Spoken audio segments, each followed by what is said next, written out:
Hey, hello everybody, and welcome again to our weekly update. I'm joined as ever by the legend that is Julia Onslow-Cole, and today's special guest, I'm delighted to say, we have Steve McGarry from WPP and Becky Woods from ADP, and I'll be chatting to them in a moment. So it's great to have everybody on board with us today for today's edition of the View from the Top. And as ever, what we're going to be talking about is coronavirus, how it's affecting us in global mobility. And I hate this phrase, but the new normal, that's the phrase that people seem to be talking about more and more. I think it's rapidly becoming the cliche of 2020, but it is a phrase that we're all coming to live with. But what I want to do is I want you guys to join in the conversation as ever. So please, if you're out there in LinkedIn world, please can you let us know that you're here? Can you just say hi? Can you say where you're from? Where in the world you're working from? And tell us a little bit about yourself, anything that's going on. And what we're going to do is we're going to start asking you questions as well to get as much audience participation as possible. So please, as we go through the hour that we've got today, let us know your views, your thoughts, your opinions, and share with us. And if you've got questions for Julia Onslow-Cole when she does her immigration update, or if you've got questions for Becky Woods or for Steve McGarry Steve's from WPP, Becky's from ADP, again, let's ask them questions and let's find out what are the issues that are out there today. So, as I said, we've got some great guests. One thing I do want to say is that one of the issues we're going to be talking about later on today is this whole question of remobilization. And I think now, as we're coming to terms with living under lockdown, our eyes are looking to the future. We're beginning to look at remobilization. And one of the things that is available, and it's actually available on the Beneva website, and don't worry, it's completely free, is we've put together a 12-point checklist of issues that you might want to address with your teams as you go through remobilization. I would urge you to download it because I think you'll find an interesting document to discuss with your teams. More on that later when we get into it. But what I do want to do is let's just bring in some of our guests so you can see who's with us today. As ever, we've got Julia Onslow-Cole. Julia, good to see you. Good to have you on board. So thanks a lot. What are you going to be talking to us about today, Julia? So I'm going to be talking about China and the rest of the Asia-Pac region, and then I'm doing a special focus on India because there's a new repatriation and evacuation scheme in India, and then I'm going to focus on Europe. Cool. Okay, well, we look forward to that, and we'll be getting you on doing your global tour in a moment. But let's just see who else we've got backstage. So, Becky, are you there? Yes. Hi, Brian. Hey, Becky, great to have you on the show. It's been wonderful. Whereabouts are you today, Becky? So I'm actually based in New Jersey, right up near New York City.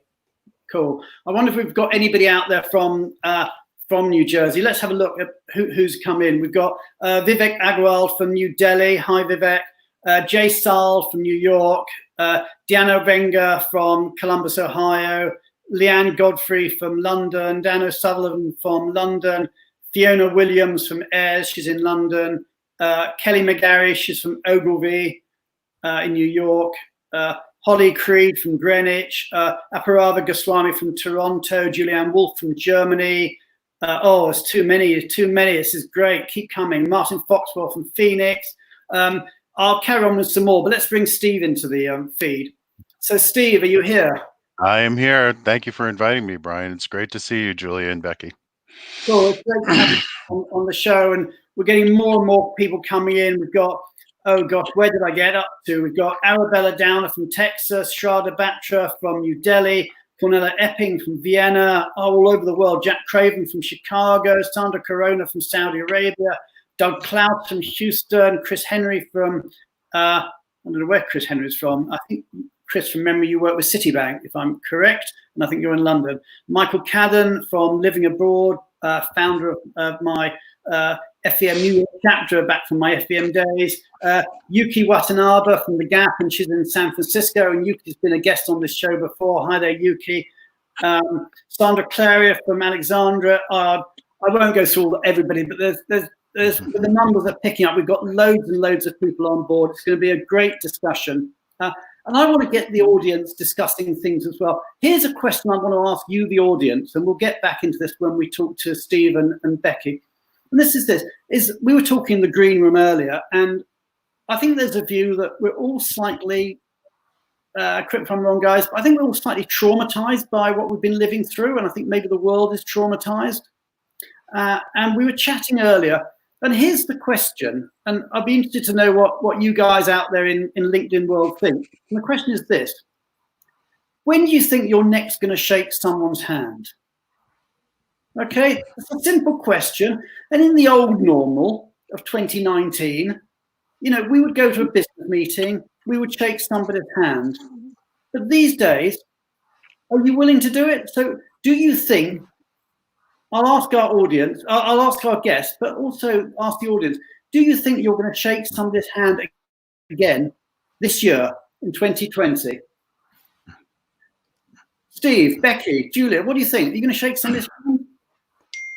Probably not in 2020. Perhaps in 2021 after there's a vaccine and things seem to have normalized a little more. I can't see that happening. As Becky said, in 2020, I am looking forward to shaking somebody's hand. I'm looking forward to give somebody a hug. I mean, if I had to shake somebody's hand, I would have a glove on and then throw it away right away. Yeah, but no, unless there's a vaccine, I don't think that physical contact is any time in this year. Crazy, isn't it? And Julia, are you going to be brave and shake somebody's hand? Hey, Julia, shake my hand virtually. Let's do a virtual handshake. Yeah, it's funny because it's such an automatic reaction, isn't it? You know, when someone puts their hand out. But I suppose we're all changed, yeah. I'm just reading the questions coming in from the or the comments coming in from the audience, and we've got people from all over now. We've got people. Oh, Chris Henry has told me he's in Oxford. Hi, Chris. Good to know where you are. We've got people from South Africa. Lynn McKenzie from Istanbul, from Turkey, from Singapore, from New York City. So in answer to the question, Jennifer Fragomen, she says she'll take someone's hand in August. Right. Oh. You're on your own there, Jennifer. I've got Jack Craven has said 2021. Peggy Stacker, May 21. Gosh, some of you are very precise. Werner Cloter, next year. Sylvia Early, summer 2021. Lynn McKenzie, March 2021. It'll be my birthday month. Joshua Rose, the handshaking ritual may very well be endangered. Yeah, I do wonder, are we all going to, you know, take a Japanese approach and be bowing, or maybe, you know, namaste, or you know, are we all going to look at it in a couple of years' time and say, or even, you know, in years to come and say to our children or grandchildren, you know, I remember the day when people used to shake hands. Has it gone forever? I don't know. Barbara Matson, probably not for a very long time, certainly not in 2020. Joshua Rose, in terms of not shaking hands, at least in public and social settings. Siobhan Cummins, unlikely. Daniel Bolger prefers jazz hands for my salutation. Larry Browder, June 2021. Meg with gloves on, not in 2020, fall 2021. Bindu, Namaste from India. India rules for now. I think I'm with you there, Bindu. So, I mean, you know, these are all the issues. Anyway, we could talk about this, you know, for a while, but let's just get on and talk about some of the issues on immigration. So, Julia, you always do an amazing job, and I'm sure you will do again today. You always do. You never disappoint. And you tell us a bit about what's going on in the world of immigration and travel restrictions. So, Julia, let's move on to this whole question of global trends that you're seeing in the immigration world. Do you want us to give us, you know, 15, 20 minutes talking about what's going on, and in terms of the audience, you know, if you've got questions for Julia, you know, it's not often you get legal advice for free. So, so you use the opportunity. Let's ask Julia some questions. Anyway, Julia, give us a global update.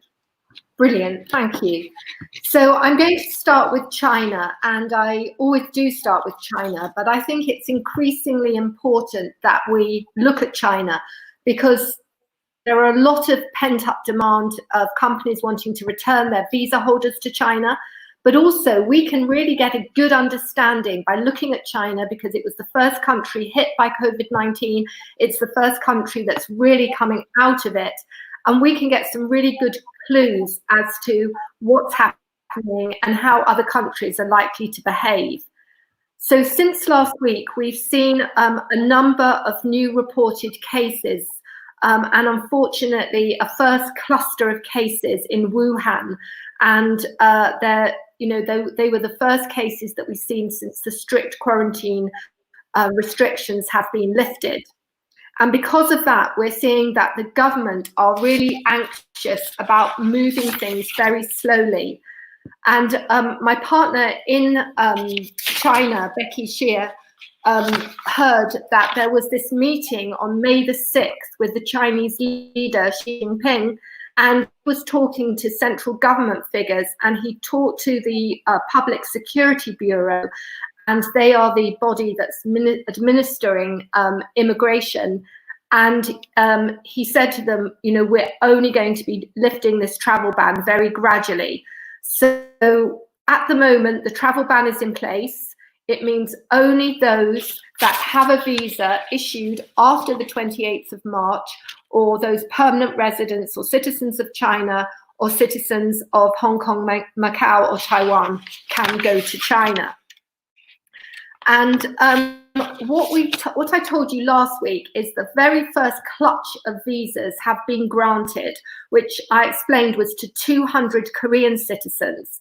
And since last week, I can confirm that we managed to get a visa for a US citizen who has re-entered China, and we managed to get that from the Chinese diplomatic post in Los Angeles.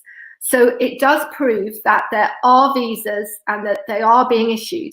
And we've talked about this a lot, but it's really, really important. So I'm just going to quickly repeat it, that you cannot go back to China on your existing visa. Even if you have a proper work visa, you need to get a re-entry visa. If you're an A visa holder, you have to get an official invitation letter from the Ministry of Foreign Affairs, and then you can either get a business visit visa or a tourist visa.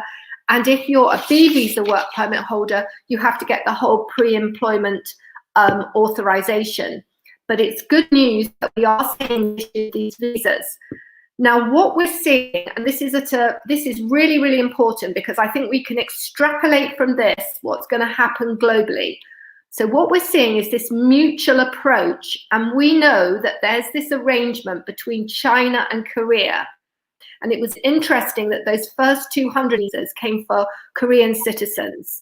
And we understand that not only has China made some arrangements with Korea, but they're also talking to Singapore. And these arrangements, we believe, are not just country, they're city by city. So they're like Singapore to Shanghai, Singapore to Beijing. Now, there's not a lot of publicity about this. It's quite hard to find out.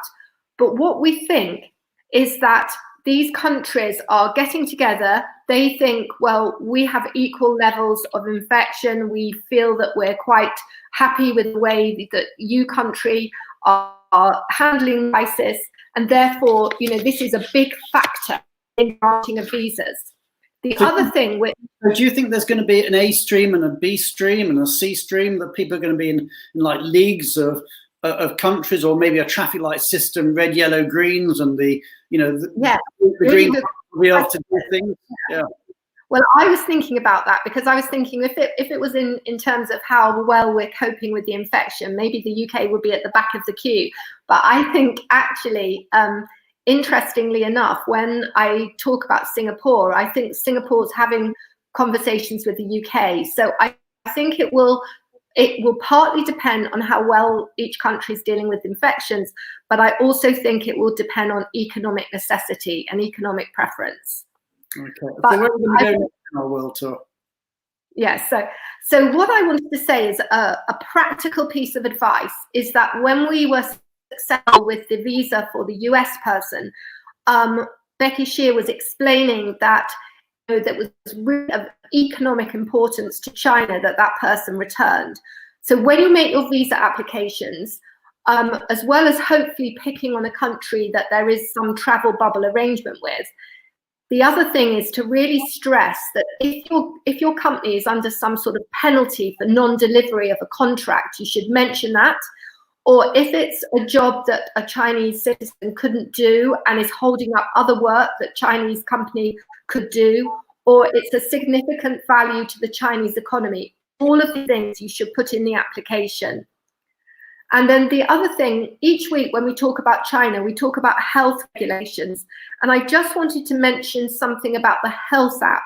So I've talked and explained that everyone has to download the health app. It's an app made by Alibaba, and it has codes. So it has green, yellow, red. Now, you have to actually get your assignees to remember to log into the health app. You can't just have the health app on your phone. You have to actually physically log into it.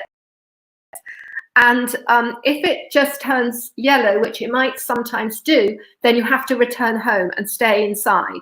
There's also a link to your temperature, which must be below 37.3. So final point on China is we're hearing that many Chinese employees are being recommended to have the flu vaccine early. Normally they have it in September and October. So you might hear about that from your employees about the flu vaccine, and that might be something that they're offered. So moving on to Singapore, there was another big spike of cases, nearly 800, and these are coming again from the migrant dormitories. But generally speaking, the government feel that they have that under control. And the circuit breaker, which is this lockdown in Singapore, it's supposed to end on the 1st of June.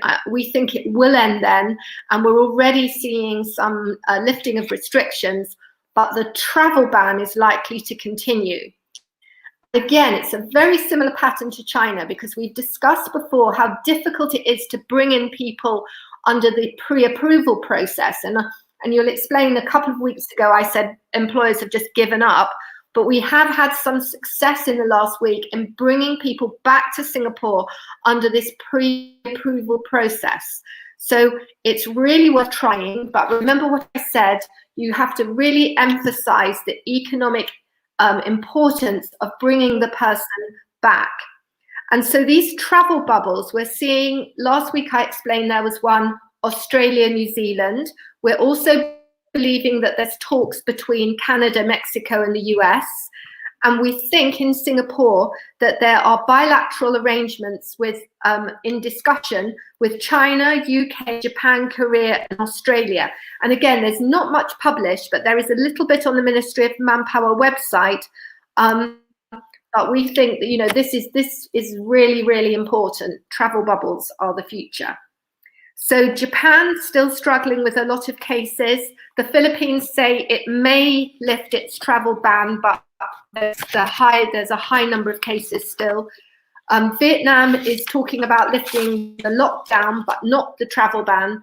And this is an interesting thing. So South Korea, they were really regarded as one of the most successful countries in terms of virus strategy. They never had a formal travel ban, but they had a new cluster of cases. And this all came from one man who went to Seoul and visited 5 nightclubs in one night.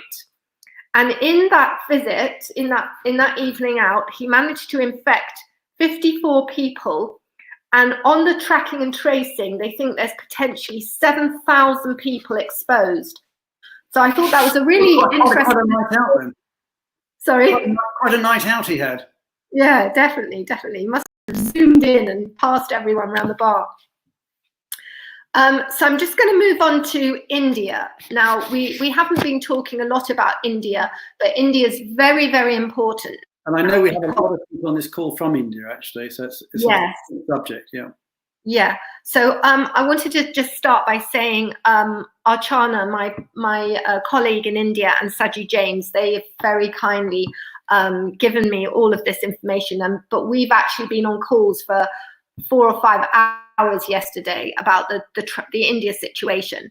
So India was very, very unusual. It had this very draconian travel ban. So not only not only could foreign nationals not enter India, but own country nationals, Indian citizens, could not go back to India.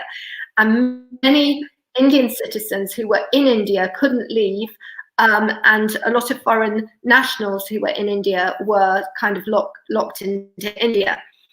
So the government launched this first phase of evacuation on May the 7th. So what they're doing is this first phase of repatriation, so bringing Indian citizens who really want to come back to India, and then evacuating the foreign nationals and Indian citizens from India who want to leave. Now, the only flights you can have are Air India. There's nothing else in this first phase. And the Ministry of Civil Aviation in India have been working with Air India. And there's some really, really important things that you have to bear in mind about this system. The first thing is that if you apply under the system, say you are looking now at your an Indian citizen who wants to go back to India, you have to register with the Indian mission, and then once you've registered, then either Air India or the Indian mission will reach out to you, and then the individual, and they will have to book their air ticket. Then they'll be registered on a shortage list. Now, the really important thing to know is that if you get on that shortage list and you do not go ahead and book your ticket, you will be blacklisted, and you will never, ever be able to use this evacuation program again.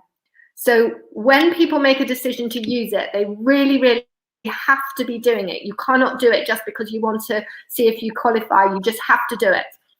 And then it's a kind of lottery, really, as to whether or not you'll get picked. But things that are important is if you're a senior citizen, or you've lost your job, or you've got a medical reason but not COVID-19 that you want to go back, or you're a university student and your university is closed. So if any of these things apply, then you might be lucky and be picked out. But then, this is really, really important. You have to take a health test as you leave before you board the plane. You have to obviously not show that you have COVID-19, otherwise you will be taken. But obviously in the journey over, you might actually develop symptoms. So when you arrive in India, you will be put into two different categories. And the first is high risk, in which case you have to go to the hospital. And in the lower case, you have to be quarantined. Now, the really important thing to remember is you will quarantine where you are, where you land. So that's not where your home is. If you have to travel a long way from where you're landing, from the airport, you have to really bear this in mind. And also, very confusingly, the statements of practice that are being put out by each state are actually changing so fast that almost, as soon as they're put out, they're wrong. So you can't really rely on them. But the really important thing to know is that you will have to accept that your quarantine in not your home. It will be a facility, and that is until they run out of it, and then you may be allowed to be in your home. But if your home is not in the city you land in, then that might be an issue. But there's another problem which I want to warn you about, which is that when I talked to Archenam Mittal yesterday and Saju, and we've been on the phone with their wonderful team for about 7 hours talking to clients, the really important thing is that it's actually quite hard to move across borders in India.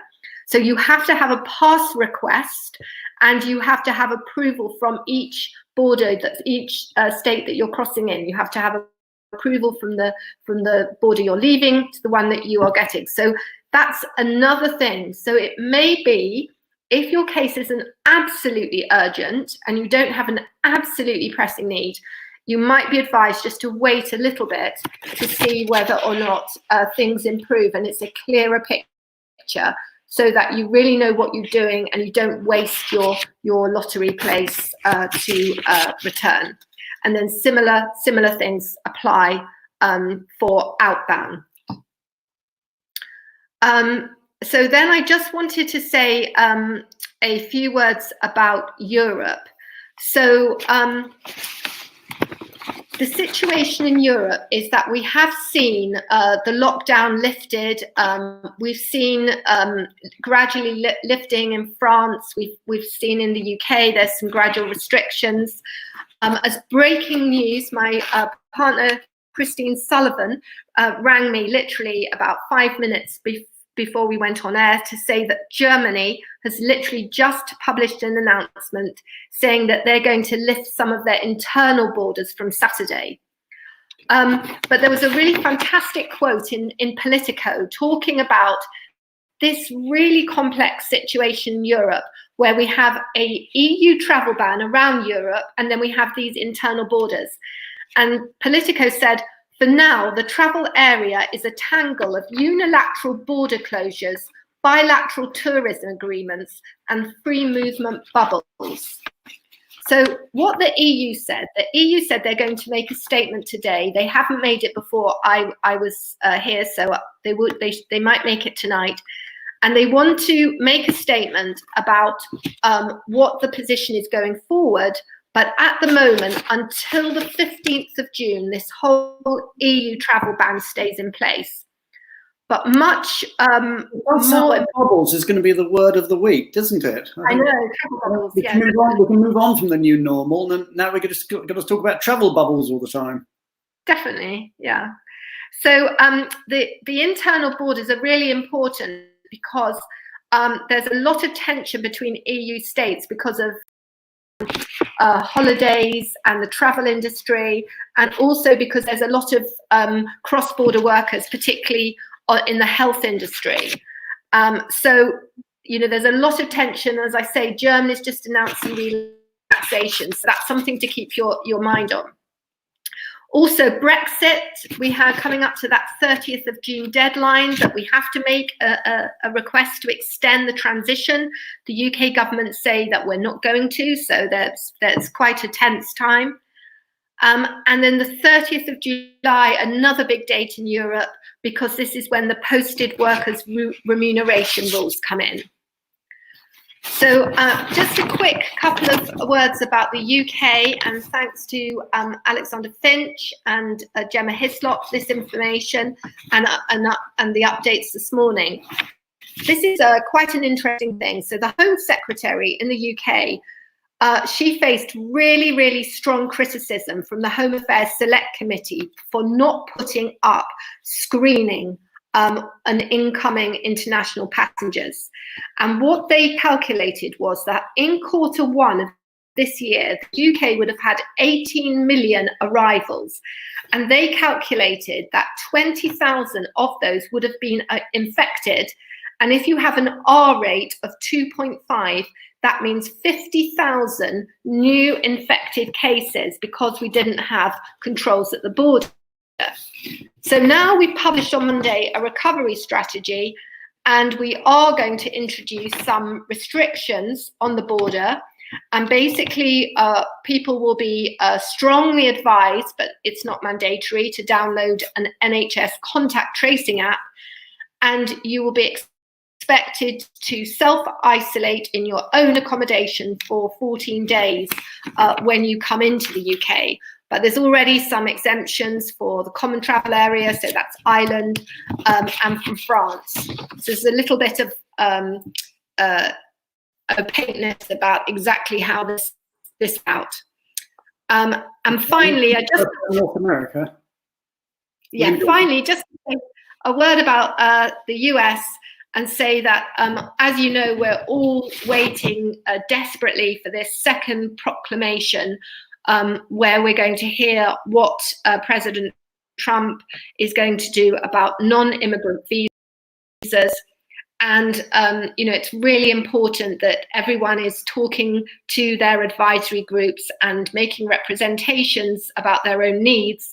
And I think one thing my partner Chad Ellsworth in the US said to me last night is that you have to remember that things can change right up into the hours before a proclamation is released. And that's what happened before on the travel proclamation. So it's really worth putting your views forward. Thanks, Brian. Okay, well, thank you so much, Julia. Let me now bring in our guests. So let's see, we've got Becky here, and hopefully we've still got Steve. Yep, the technology works. Hey guys, so we've done a quick round the world trip on immigration, and many thanks for that, Julia. But let me start with you, Becky, and then move on to Steve. Can you just tell me a bit about your program in the good old days of January or February or 2019, before we got into the current mess? What was your program like before the world? Sure, yeah. So on the global side, we typically have about 20 long-term assignments, expats out at any given time. We move about 40 permanent transfers a year and have about 35, 40 short-term assignments. And then on the US domestic side, we move about 250 associates a year. Cool. And Becky, correct me if I'm wrong, but you've been both sides of the fence. You started off as a relo consultant and then moved in-house. Is that right? That's right. I actually started my career at Prudential out in Scottsdale, Arizona, and then moved to an international HR consulting firm called Expaticore. And then I made the switch over to the corporate side into global mobility. Cool. And Steve, I mean, you're something similar, aren't you? You also started on the relo side and then went into the in-house side. Is that? And tell us a bit about your program. With our program, we move about 1,200 people a year. Out of that, 2019, it was about 300 of domestic U.S. It is centrally run through my group in New York, but locally administered through either local mobility professionals in our operating companies in regions or the local HR people. But everything, contracts and policies, procedures is all run through my group in New York. And yes, I am very similar to the way Becky was. I'm going to date myself by saying I started in Merrill Lynch Relocation Management, which is the predecessor to Prudential Relocation. So I actually started in a third-party relocation company as well. And from there, I went to Merrill Lynch and Company, and eventually made my way to WPP. And I'm guessing neither of you have seen anything like this in your lives before. Not sure any of us have, in terms of the way mobility has been affected. I heard somebody refer to it the other day that obviously we all remember 9/11, and I think that the US lockdown, as I remember it, came in on the 11th of March. So I heard people talking about it as 3/11, and saying that the effect is actually, if anything, more dramatic on the way the world is acting. Yeah, and I'd say that, when we look at unemployment numbers and GDP, we're comparing everything back to the financial crisis in the 2008 timeframe. But where we sit running global mobility programs, we're really focused on the borders closing. Yes, there will be a business impact, but the immediate concern I'm dealing with now is I can't get people where they need to be. And in both your organizations, I'm assuming everybody's working from home. Is that right? Or do you have anybody in any offices at the moment? Outside of China, everybody is working from home, and China is not 100%. We are not going back to 100% of the people working in our offices. I was on a call with Asia this morning. I think we actually have part of our group back in offices in Hong Kong as well. As I said, it's not 100. If I remember correctly, I think there's no more than 30% of the office capacity can be in at any point in time at this point, for those places that are open, and it's Hong Kong and China at this point. Everything else is working from home. Okay. And Becky? Yeah, we actually always had some critical essential workers remain in office. There were places where we just needed to get payroll work done in the office, as well as our India office closed quite later than the other countries. And there was a lot of technology and infrastructure support we needed from that group. We have started to reopen our Shanghai office, and we're starting to have discussions on when we'll start to reopen other offices globally. Yeah, I'm guessing, for many companies, it's been a very, very slow period. But I'm guessing that as a payroll company, in some ways, you guys must be busier than ever, with presumably all sorts of changes were happening to, furloughed employees and people working on different contracts all of a sudden. So I'm guessing it must have been an incredibly busy time for you coping with the adjustments to the way people were working. Yeah, and actually, with all the legislative changes, we've been quite busy. When the government came out on the U.S. side with the CARES Act, we did a lot of work analyzing what it was and how it would impact our clients. And we had over 350,000 clients download a PPP application we put through, so they could work on getting the loans to keep their businesses running. And we've been analyzing a lot of data and trying to get information quickly out to our clients, fielding a lot of calls to help support them, because that's how the economy is going to keep going, by us helping make sure people get paid.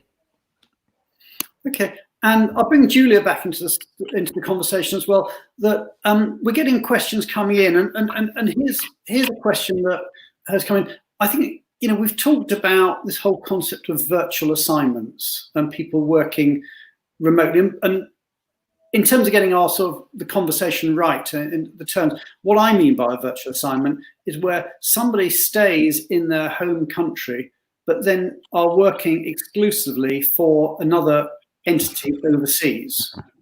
And the question that Jeremy Chandler has asked is, how do we think that is going to work? Is it going to, I mean, he hasn't asked the question, but I'll ask the question, do we think that's going to happen? And if so, what do we think the tax and immigration implications might be of, effectively, if the employees can't move to the jobs moving to the people? Is that something you're talking about or looking at in your organization? Steve, you look like you're about to. We're not really, I mean, we're not talking about it at this point in time. I think it will come into place in some way, shape, or form. And there is some of that happening at this point in time, simply because people move back to their home countries when this whole thing started. So that is happening. As far as, is it going to be the new norm? As you mentioned earlier, Brian, I don't think it can be. I think the people still need to be where they need to be. I think clients want to see them. I think, especially if you're talking about somebody in a leadership position, they need to be where it needs to be. You can say that somebody can work from their home country, but is their home country actually, their passport country? I mean, are they going to have the ability to actually do work in a country, past this period of time? And what will the tax ramifications be of them actually working in that country, as opposed to where the work is actually being done? There are a lot of things that will be taken into consideration. But I think people will have to be on ground in certain locations, and the virtual assignment, although it works well now, I don't think it is something that will become part of the normal. Mm-hmm. And Julia, do you think there could be immigration issues if people are working on assignment but staying in their home country? Yeah, the most unusual case I've ever dealt with was a few years ago, when someone said to a really senior executive, it was a big IT company, and they said, you can just work wherever you want to. And he decided he wanted to go and work from Bora Bora. And that took everyone really, completely by surprise. And everyone was, working out what the immigration rules in Bora Bora were. But I mean, I think that it's very difficult. It's very difficult, exactly as Stephen said, because you would need immigration permission. Also, a lot of clients are telling me that, especially when they do consulting, that they actually get their future work by recognizing on site other projects that need to be done. And that if you can't do those on site, you actually miss a really good opportunity to actually work with the client to see how you can support them in other areas. And, you learn an awful lot more about the business and their needs than you can do remotely. So I think that there will be a real core of continued necessity to travel. Okay, and Lisa Johnson, Lisa is from Crown, yeah. Lisa makes the point, she says, we're talking about virtual assignments, she said, is that an HR virtual guideline more than mobility if it is 100% in the home country? And let me respond to that. I mean, Lisa, I think my view is it depends how you define mobility. I mean, if you define mobility as physically moving goods, then clearly if someone's staying at home, then it's not mobility. But if it's about some of the other issues that we deal with, we talk about immigration, certainly tax, and things like permanent establishment and other issues that might be surrounding it, maybe even labour laws and discrimination laws and other laws, duty of care laws. I don't know. There may be other issues that we come into.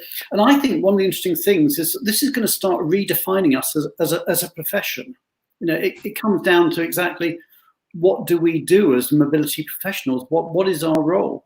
I think, and also an interesting point that's coming out of this at the moment is, in many ways, this is our opportunity. We've spoken for years as a profession about having a seat at the top table. And all of a sudden, the top table has come to us.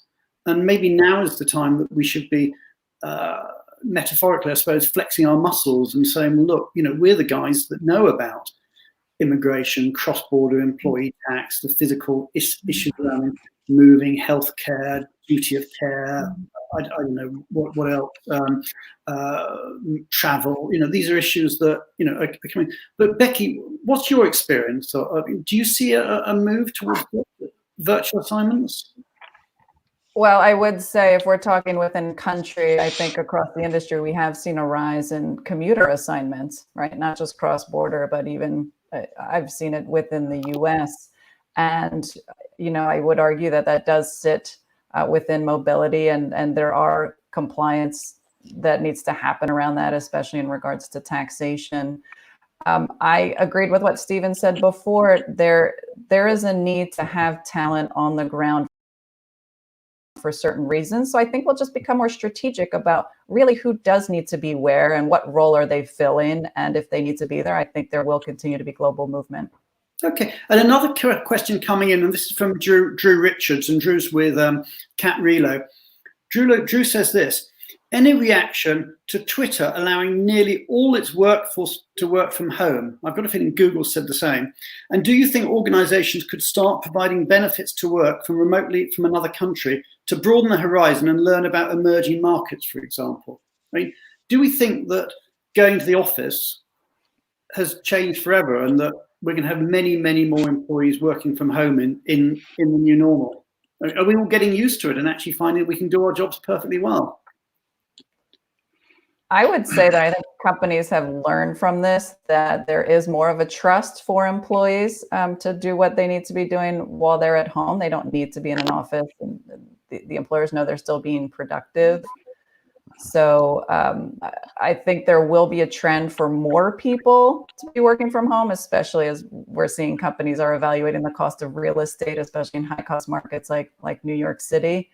But again, there's a lot that can more easily be achieved, and you can get things done faster when you are in person. And so I do think that many of us will still be coming back to the office, even if it's just part-time. I agree that we will have to go back to the office part-time. I mean, there are going to be a lot of factors involved in this, especially as it comes to local laws. And there might be some local laws that say that only X percent of a workforce within the building can be in the building at any point in time. Only so many people can be in an elevator lift at any point in time, whatever the situation may be. And then every company is going to have to figure out what they want to do to protect their employees as well, especially spacing the desks farther apart, so you really can't have people in the office. But I think one of the things that's happening is everybody is realizing that people can be so productive the way they are.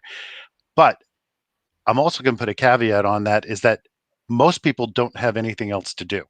Yes, you are still educating your children, and you're cooking meals and doing this stuff around the house, but there's nothing else to do. You are all stuck inside. Go for a bike ride, go for a run. You can't be gone very long because you can't be near anybody. I think once we get out of this and things start opening up and people have the ability to go play tennis, go play golf, go for a longer bike ride or run, go for lunch, I don't know if we're going to have the same productivity of people working at home on an everyday basis as we do now. Okay, and I think we're getting some great comments coming in. Sean Collins, who's with Talent Mobility Search, if I got that right. They're headhunters for our profession. Very good they are too. Good job you do, Sean. And Sean says, great conversation. we posted some additional insights earlier on talent mobility search, the future of talent mobility. I've read that article, Sean. I know you published it today. I've read it. I thought it was a great article. So I'm sure it's on Sean's website, on his LinkedIn, if you want to see it. So if anybody's interested in that, I would recommend downloading that article. Great shout out there to Sean. But then here's a question that's come in. And I'm hearing different views on this. This question is from Jack Craven. Jack's from Cartus. And Jack said, short-term assignments, commuter and extended business travel will likely increase. Do you agree? I'm not so sure, actually, Jack. I think it might be the other way. I think we might see more permanent transfers and short-term travel decreasing.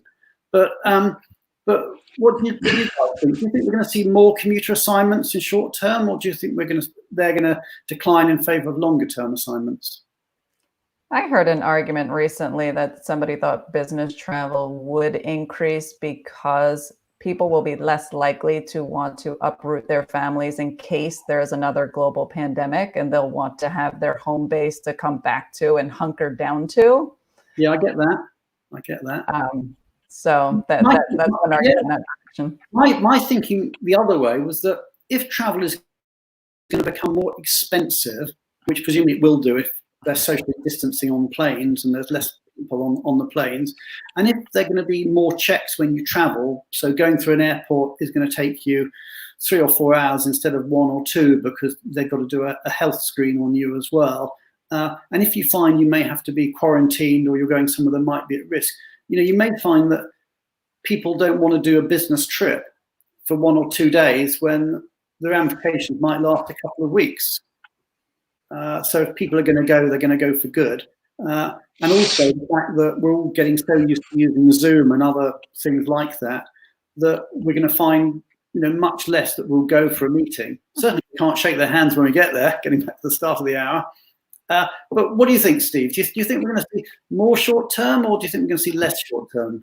I think in the near future, we're going to see less short-term because even though borders are opening up here and there, everything I've read is still a quarantine within it. I can't see that changing in the short term. So if somebody is going on a, business trip for 3 or 4 days to an international location, you're going on a business trip to be in quarantine for 14 days to visit with people for 2 or 3 days and come home to be quarantined for 14 days. I think until there is something like a vaccine where, this situation itself can be controlled in a better way. I don't see the business travel the way it was. I mean, once it can be controlled, I think, yes, we will get back to that. And I think conferences will come back maybe on a smaller basis, excuse me. And I think you will see everything, short-term business visitors, business trips, commuter assignments, that will all come back once there is a way to better control this virus itself. Okay. I want to move on to another subject, and that's the subject of remobilization. And this is a subject that's quite dear to my heart because I think I mentioned at the top of the hour, I put together with my colleagues at Beneva a remobilization checklist. And it strikes me that it's something that we've really got to think about. Now's our time. In some ways, now is the lull before the storm. That we're all relatively quiet in the mobility industry at the moment. I know actually I've heard some people saying that they are crazy busy, but I think many people are a bit quieter because there are less moves going on, and the repatriations that people have dealt with, hopefully most of those are sort of have happened. But we're now talking about what the future is going to look like.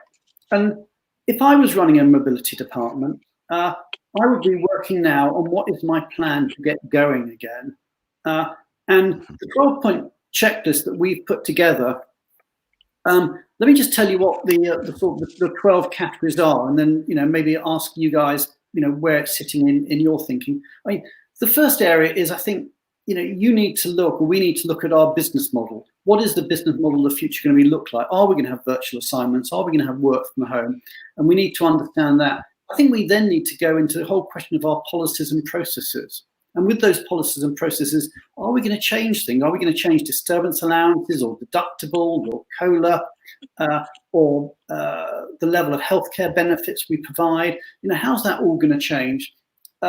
Immigration visas, have we prioritized who are the people that, that we're going to need to move cross-border first, so that you can approach whoever your advisor is, Fragomen or whoever you use, and can you approach them and say, well, actually, these are the people that we think are going to be our top priority, because I suspect immigration authorities around the world are going to be suffering from a huge backlog of applications, and you want to know which are your most important ones.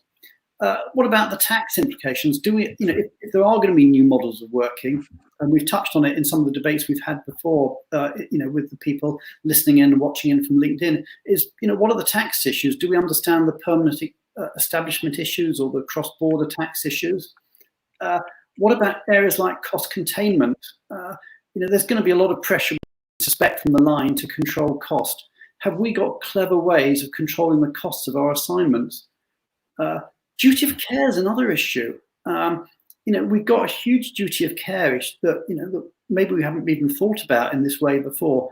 But what is our duty of care if we are moving people either with or without their family into an area that may or may not give them exposure to this pandemic, or indeed the next one that's down the road? I mean, we talk about COVID-19, but who's to say there isn't COVID-20 coming?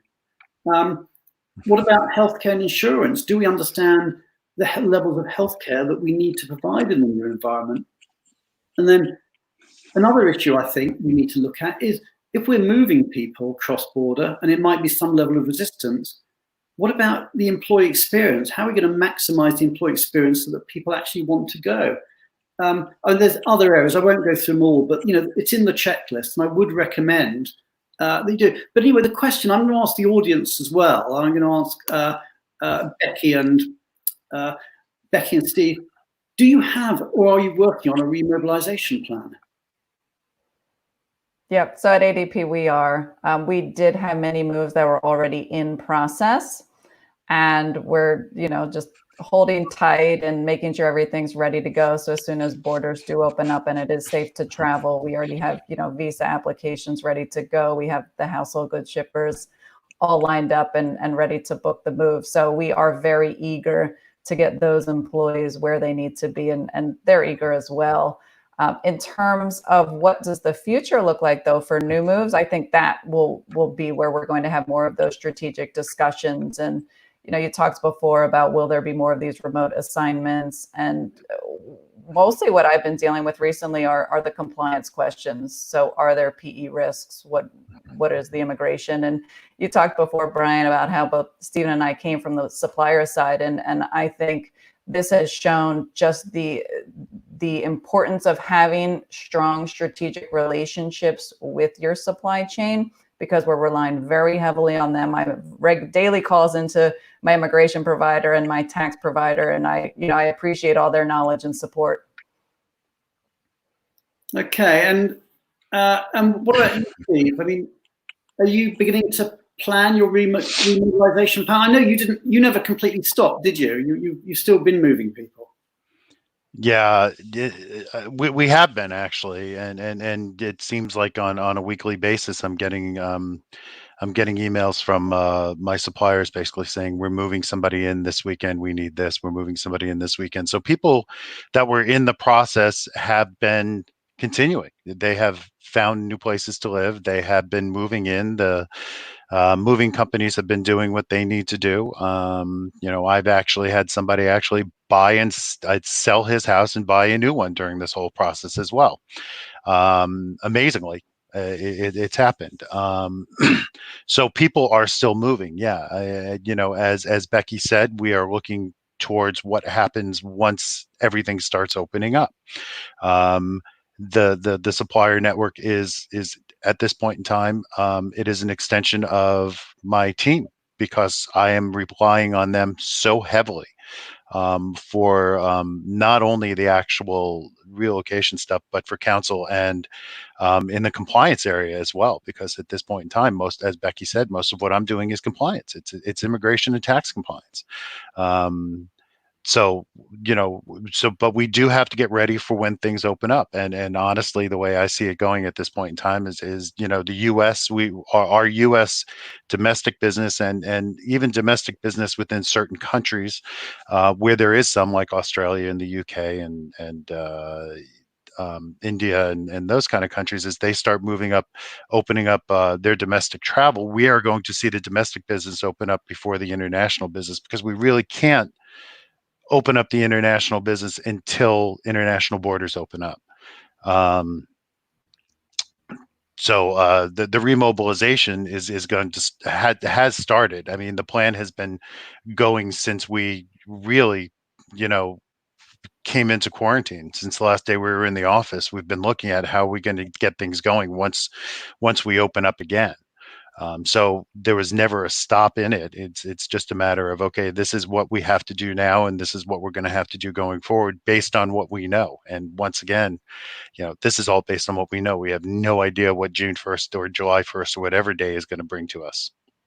Okay, and we're getting some interesting comments coming in. Let me just read one out. This is from Bridget Ritchie, and Bridget's with Arpin Group. And Bridget says this: 100% agree with Steve on the productivity longevity.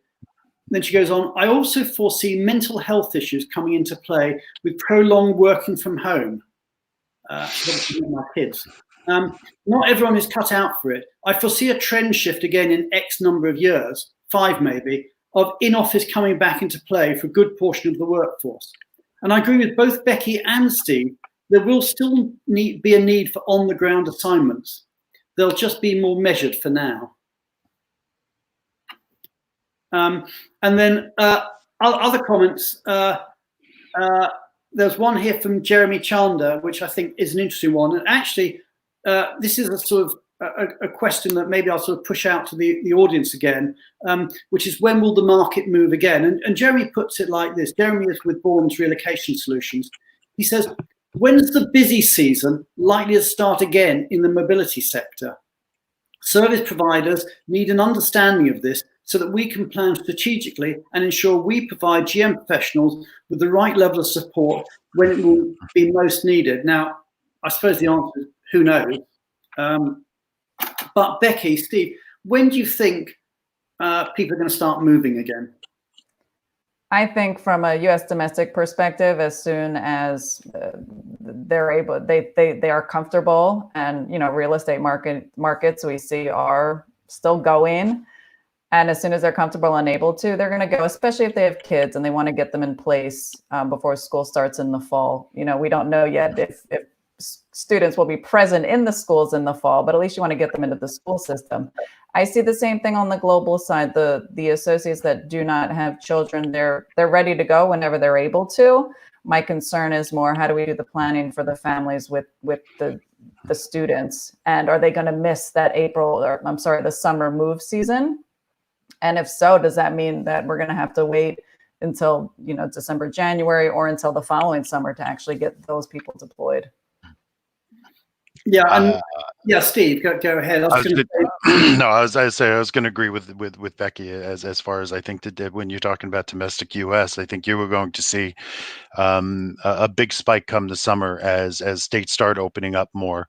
One of the things that we need to open up to be able to do moves domestically is hotels. Restaurants. We need to make sure that the temporary living is available for people. As soon as we can make sure all that's available, we can start getting people going again. And as I said earlier, I think it's just on the international side, it's just a matter of when countries are opening up. Once countries open their international borders, I think we'll see more and more people going. And as Becky said, the associates that are single, that are willing, ready and able to go, they will go. It's the families that we're going to have more difficulties with. Okay, and that in a way leads on to a question. We've talked about the fact that the market is going to start moving again at some point, and I think Steve Burson came in and said next year was his view. So clearly there's a big gap in terms of the number of moves for the current year. But here's a question. It all depends on your world view. Is this? And I'll ask the audience too. Let me just get it up here on screen. Is have we passed peak global mobility? You know, are we going to look back and say, well, actually 2019 was the best year ever in terms of the mobility industry, and we're now on decline because people are going virtual? Or are we going to see people moving on? I know Expedia, for example, have the slogan, where there's life, there's travel. So there's a big argument that says actually mobility is always going to increase because where there's life, there's travel. Or are we going to say, no, the world has changed? We'll get into this more next week because we're running out of time. But let me just do a quick straw poll of the audience and a quick straw poll of Becky, Stephen, and Julia. Have we passed peak global mobility? I hope not, because that will impact my job. No, I don't think we have. I think we'll just be more strategic around who are we moving and why are we moving them, and what's the right fit for. Should it be a commuter? Should it be a permanent transfer? Should it be a short-term assignment? I think we'll just be more critical thinkers around that. Okay, and Steve? I don't think we've passed it. I think we're just on a downturn. We'll get back to where we need to be. But as Becky said, I think we're going to have to do it more strategically and look at how we move people as well. And Julia? No, I definitely don't think we've reached the peak. And all the reports, McKinsey's and everyone's report on travel, IATA, even the worst case scenario will pass 2019 figures by 2023. And just to let you know, if we were playing Millionaire and we're going to ask the audience, they're all agreeing with your answers. So some of these answers coming in, Steve Asher, no. Sylvia Ehrlich, hopefully not. Fiona Williams, no. Agree with Becky. Des McKell, no. Humans are curious and adventurous beings and will always be excited to explore personally and professionally. Claudia Howe, don't think so. Abby Stevens, no, I don't think so at all. Bridget Ritchie, no. Once a vaccine is in play, things will return. Doug Gallardo, no, will rebound. Lisa Johnson, I agree with Becky. It will push strategic decisions, which we've been asking the businesses for a long time. Priyamvada M, I think we'll go from GM to GMC, global mobility with caution. That's a nice one. I like that. So we're getting, I think by and large, what the audience is saying is that they're agreeing that we haven't passed global mobility, peak global mobility. Sadly, what we have passed is our allotted hour. So it is time to say goodbye. But before we do, let me just tell you about next week's edition. I'll be back again with Julia, and we've got a really special guest next week. I'm delighted to say our guest next week will be Bill Grable, the CEO and president of Grable Companies. And Bill is a long-time industry veteran and a good friend of mine, and he will be sharing his views. So we've got Bill next week. If in the weeks following anybody out there would like to be on the show, then do drop me an email or a LinkedIn message, and we'd love to have some more guests on the show. We've got quite a waiting list of people, but it's always worth having more people to come on board. But all that really is there, I'm getting lots of great comments coming in. People are really thanking us for everything we're doing. I think people really appreciate that. I noticed some people getting themselves a cup of coffee and a cake or something to watch their favorite daytime show. We're becoming the daytime television of global mobility. But Steve, Becky, Julia, thanks a lot for coming on board. It's been a great conversation today. I think everyone's really appreciated. I hope you've enjoyed it. So thank you, Becky, and thank you, Steve. And once again, as ever, thank you, Julia. Thank you, Brian. It was great seeing all of you, and hopefully we get to see each other in person fairly soon. My guess is I'll see Becky before I see Brian and Julia, because she's right across the river, but hopefully we get to see each other in person very soon. And we're looking shake your hand. Shaking hand, and even when we're at ERC, maybe those sort of famous ERC hugs and air kisses. Yeah. Yes. And Becky, great to have you on the show too. Thank you. Thanks for having me. Great to be with everyone. And take care. We will be, just to say, really important, we are back next week at a new time. We're back at 4 p.m. UK time, which is 11 a.m. Eastern. So we've moved 1 hour later than this week. And hopefully that will be easier for those of you out in California. So you're not having to get up at 7 a.m. to hear us. You've got an extra hour in bed. So thank you, everybody, and goodbye.